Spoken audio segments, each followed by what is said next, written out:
দ্বারা তোমাদেরকে তারা উহ শব্দ করে, এটা যদি করে অতীত জীবনের সব বন্দিকে কিন্তু তোমাদের বরবাদ হয়ে যাবে। ও দুষণ্ড এলাকার বাইরে মা জানজার বিদায় নিয়ে চলে গেছে, সেই মানুষটাই জানে মা কি জিনিস। বাবা যার বিদায় নিয়ে চলে গেছে সেই মানুষটা জানে বাবা কি জিনিস গো। মায়ের এত সুন্দর আপনি বিল্ডিং করেছেন গো, এত ঘর রয়েছে কিন্তু মায়ের জন্য একটা ঘর হয় না, এই জন্য বৃদ্ধাশ্রমে রেখে এসেছে মা।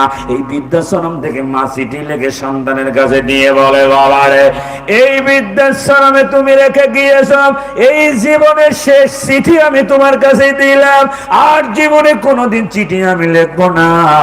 এই বৃদ্ধাশ্রম থেকে চিঠি লিখে দিয়ে বাবা মা ছেলের কাছে দিয়ে বললো, বাবা রে তোমার বয়স যখন 7 বছর ছিল সেই সময় আম গাছ থেকে পড়ে গিয়েছিলে, হাঁটুতে ব্যথা পেয়েছিলে, 3 দিন 3 রাত পর্যন্ত তোমাকে নিয়ে হসপিটালে ছিলাম।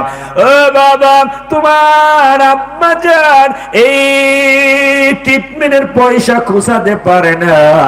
আমি তখন বললাম অন্য কিছু করার দরকার না, আমি কিছু বুঝবো না, এই হালের গরুটা বিক্রি করে দাও, তবু আমার সন্তান তুমি ট্রিটমেন্ট করো। এ বাবা এই হালের গরুটা বিক্রি করে দিয়ে কিন্তু তোমার ওই সময় ট্রিটমেন্ট করেছিলাম রে বাবা।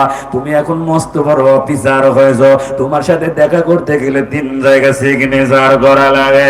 এ বাবা কিন্তু যখন তুমি বিশ্ববিদ্যালয়ে পড়াশোনা করো তোমার বাবা খরচ দিতে পারে নাই, এই জন্য আমার বিবাহের গহনা বিক্রি করে দিয়ে আমি কিন্তু তোমার পড়ার খরচ চালাইছিলাম রে বাবা।